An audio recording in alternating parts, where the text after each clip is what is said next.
cada 12 segundos, uma mulher sofre algum tipo de violência sexual no Brasil. Nos últimos 5 anos, o número de registros de estupro aumentou cerca de 160% no país. E é sobre isso que o Conexões de hoje vai falar, a violência contra a mulher. E para discutir mais sobre esse assunto, estão aqui no estúdio a delegada titular da Delegacia da Mulher, Ana Elisa Gomes. Olá, delegada, muito obrigada por estar aqui. Um prazer, muito obrigada ao convite e estou sempre à disposição. Também estamos com a professora Angelita Lima, que é pesquisadora na área e também feminista. Olá, professora, muito obrigada. Olá, também é um prazer estar aqui com você, com a delegada, para a gente debater um tema que é tão importante para a nossa organização social, para a nossa qualidade de vida. Mas antes de começarmos o debate, você confere agora uma matéria falando mais sobre o número de estupros no país. Em 5 anos, os registros de estupro aumentaram 168% no Brasil. Os números subiram de 15.351 em 2005 para 41.294 em 2010, ano mais recente das estatísticas compiladas pelo Fórum Brasileiro de Segurança Pública. Os dados são reunidos com base em ocorrências policiais e dados do Sistema Único de Saúde, pois ainda não existe no país uma base nacional com dados oficiais sobre a incidência deste tipo de crime nos estados. Naqueles que mantêm informações recentes, a tendência deste crime sexual também aponta para o aumento em 2013. Segundo dados da Secretaria de Segurança Pública de Goiás, os registros aumentaram no estado neste ano. Os casos de estupro foram de 285 entre janeiro e junho do ano passado para 300 no mesmo período deste ano. Os casos registrados foram de 66 para 53 no mesmo período comparativo.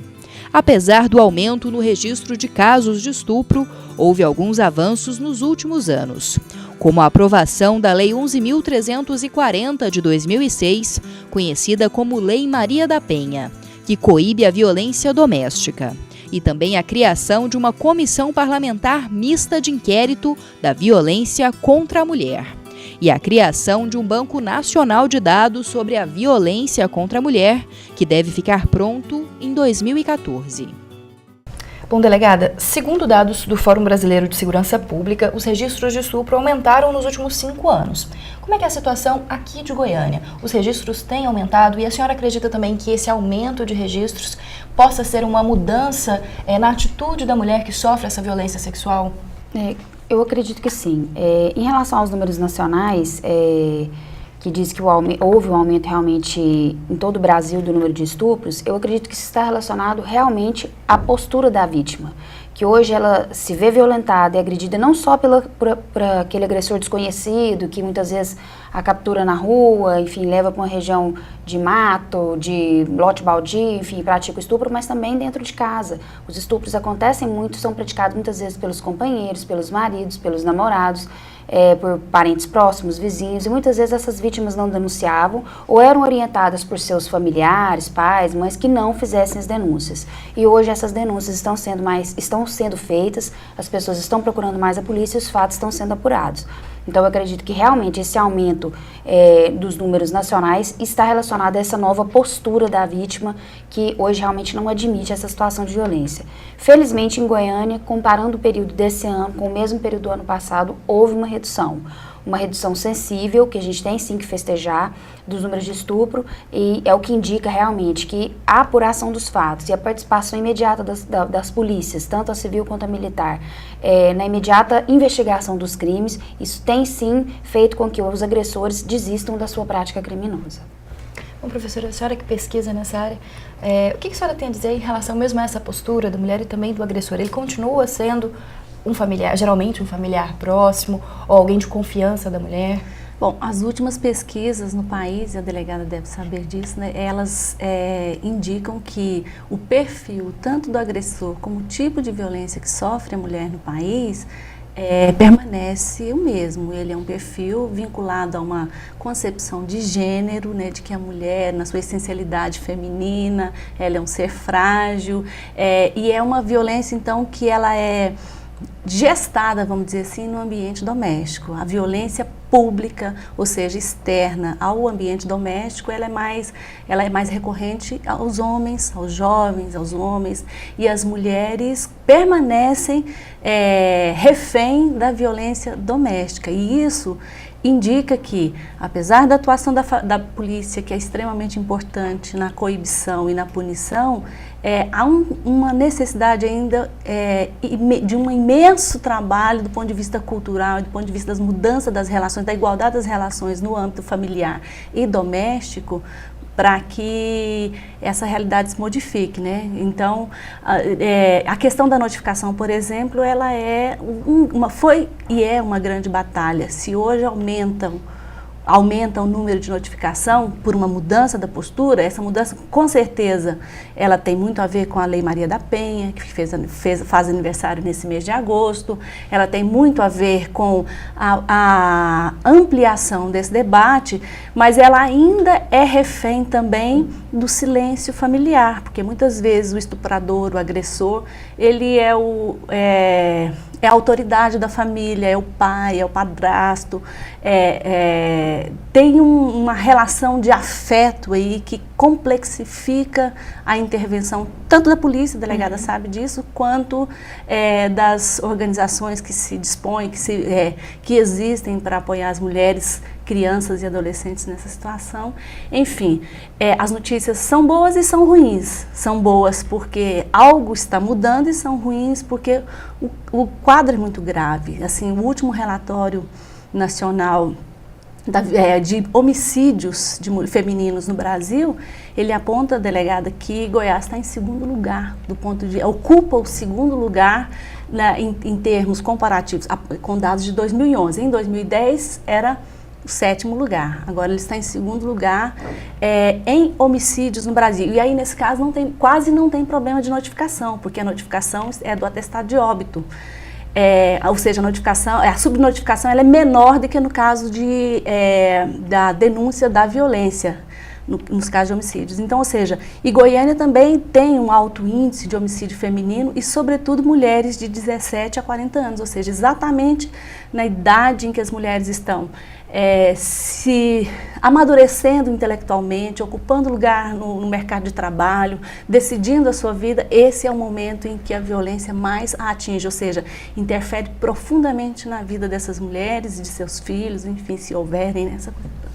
A senhora acredita que esse aumento, infelizmente, sair do 7º para o 2º lugar, tem a ver com uma cultura machista do estado de Goiás? O que teria levado a esse aumento? Olha, eu acho que a gente não pode fazer análises redutivas e nem estereotipadas, porque aí nós não vamos sair de lugar nenhum. Se disser, não, é porque o goiano é machista, não vai dizer para nós para onde nós vamos. Eu acho que se a gente, no ano passado, nos 2 últimos anos, foi realizada a CPMI da mulher, da violência contra a mulher, e Goiás esteve na lista. Eu estive na audiência pública com a senadora Ana Rita, que é do Espírito Santo, que na verdade é o estado com pior índice de violência contra a mulher, de homicídio, tanto as mulheres jovens quanto as mulheres mais velhas. Então a senadora Ana Rita teve um trabalho importante e ela veio a Goiás e terminou a nossa audiência. Não sei se a delegada, não me lembro se a delegada estava presente.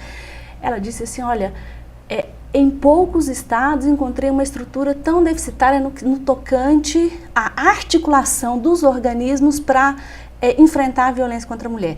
Isso é uma opinião, esse é um dado, né? Uma opinião, um dado que aparece no relatório da CPMI. Ou seja, não é uma questão cultural importante, mas é uma questão de estrutura também, que nós estamos ainda começando. É preciso que os organismos que existem hoje, os conselhos municipal e estadual da mulher, as secretarias vinculadas para isso, as delegacias, a Secretaria de Segurança Pública, tenham um diálogo, ou seja, um diálogo no sentido de articular as políticas que são adotadas. Não basta a delegacia da mulher atuar. Hoje a questão do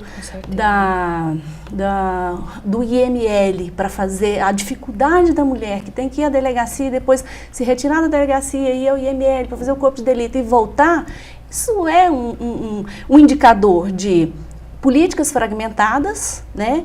E um indicador de que a mulher vai enfrentar sempre muitas dificuldades. Além de sofrer a violência, ela sofre outros tipos de violência e de impedimentos para ela respirar e correr atrás de seus direitos, e, enfim, da sua segurança e da sua garantia de vida. Então, enfim, a gente não pode reduzir a um ponto, que se a gente fizer isso, nós vamos errar de novo e continuar no equívoco e de culpar o outro, sem, na verdade, olhar que do nosso lugar, todos nós temos responsabilidades em relação a isso.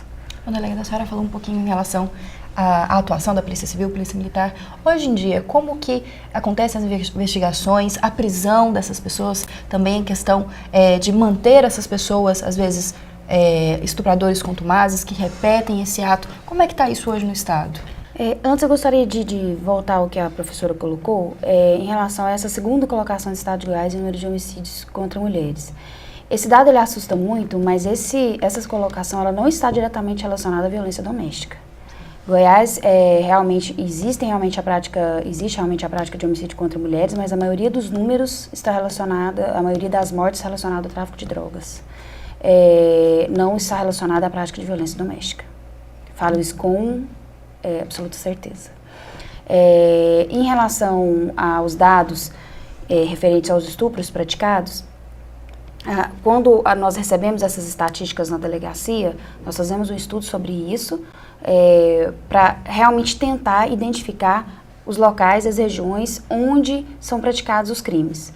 Porque se o estupro está sendo regionalizado, está mais relacionado a uma região, provavelmente pode estar relacionado a um único indivíduo. E a gente inicia as investigações desse modo. Infelizmente, nos últimos casos e nos grandes agressores que foram presos, houve um que foi preso e felizmente continuou preso, acredito que vai continuar preso por um bom tempo, ele não tinha muito essa delimitação de local. Ele praticava aleatoriamente, ele capturava vítimas muitas vezes que saíam de bares, acompanhadas de amigas. Ele nunca pegou uma vítima sozinha apenas, pelo menos até o momento em que ele foi identificado e teve sua imagem e sua identidade publicada. Até então a gente só tinha vítimas, ele só capturava vítimas de 2 ou 3 vítimas. Levava essas vítimas quase sempre para o mesmo lugar, mas elas não eram capturadas sempre no mesmo local. Eram levadas quase sempre para o mesmo lugar, e nesse local ele estuprava as 2 ou 3 vítimas. Ele sempre estava armado, ele é um ex-policial militar, então ele tinha e tem, né, uma condição maior de executar o crime com uma segurança maior e certo de que essas vítimas não iriam reagir. Esse indivíduo ele foi preso. No momento em que ele foi preso, nós tínhamos até então 12 vítimas identificadas. Após a prisão dele, com relação às vítimas, tanto aquelas que representaram criminalmente quanto aquelas que não representaram, nós conseguimos identificar 26 vítimas depois da prisão. Então, é um indivíduo realmente que... Eu até acredito que a queda nos números de estupro esteja relacionada à prisão dele, especialmente nesse ano. Porque no período que ele foi investigado, a captura dele realmente gerou muita paciência, muita cautela e muita insistência da Polícia Civil. Porque ele, pelo fato de ter conhecimentos específicos, ele tinha uma capacidade muito grande de estar sempre fugindo, estar sempre se esquivando, se ausentando da cidade. Ele muitas vezes ia para o estado de São Paulo, houve muita interceptação telefônica e, infelizmente, a gente não conseguiu capturar ele antes. Mas, felizmente, hoje ele está preso. Essas vítimas já estão sendo atendidas desde o início, desde a prática do crime, estão sendo acompanhadas, as audiências estão acontecendo, ele vem sendo processado pelos crimes e eu acredito que ele vai continuar preso. Aquilo que a gente coloca. Nesse caso desse estuprador e de tantos outros que a gente tem em Goiânia, eu falo de Goiânia porque sou delegada da delegacia de Goiânia, infelizmente não existe um perfil do agressor. Quando a gente sai do ambiente familiar, né? Quando a gente está falando a gente chama isso na delegacia de estuprador de rua, que é aquele indivíduo que ele não atende um perfil, ele não atende uma qualidade específica, ele é um indivíduo, muitas vezes, pode ser um criminoso de oportunidade. Ele está andando na rua ali, viu uma mulher andando sozinha, à noite, não passa ninguém na rua, enfim, ele se sentiu motivado, vamos dizer assim, a praticar o crime e sabe que a mulher sempre é mais frágil, que ela não consegue reagir. É muito comum eles dizerem às vítimas, quando eles abordam as vítimas, não faça nada, se eu vou te matar, eu estou armado, e quase sempre eles não estão armados, porque nós acreditamos o seguinte: se ele estivesse armado, provavelmente ele apresentaria essa arma, que era o caso desse que está preso hoje, ele sempre estava armado, ele sempre apresentava arma, ou era revólver, ou era pistola, ele nunca abordou nenhuma vítima sem armas de fogo. E nesses casos específicos, eles abordam as vítimas, arrastam as vítimas para regiões mais distantes, lotes baldios, região de mata, muitas vezes até estão de moto, levam essas vítimas para regiões mais afastadas, estupram essas vítimas, muitas vezes abandonam essas vítimas nesses locais. É aquilo que a gente coloca. A vítima, como que ela pode evitar isso? Infelizmente, nós estamos vivendo numa sociedade onde a violência é cada vez mais crescente. Ao contrário, e contradizendo isso, a gente tem a redução da violência sexual nesses casos de estupros de rua, né? O que a vítima tem que fazer? Ter a cautela necessária para andar, os horários que ela está andando à noite na rua sozinha, porque geralmente esses agressores, eles se aproveitam dessas circunstâncias, das ruas mal iluminadas, de mulheres muitas vezes que às vezes saem, vão para a festa e tal, estão embriagadas. E uma mulher embriagada, às vezes ela está mais fragilizada do que uma mulher que está no seu nível de consciência normal. E aí ele se aproveita disso também.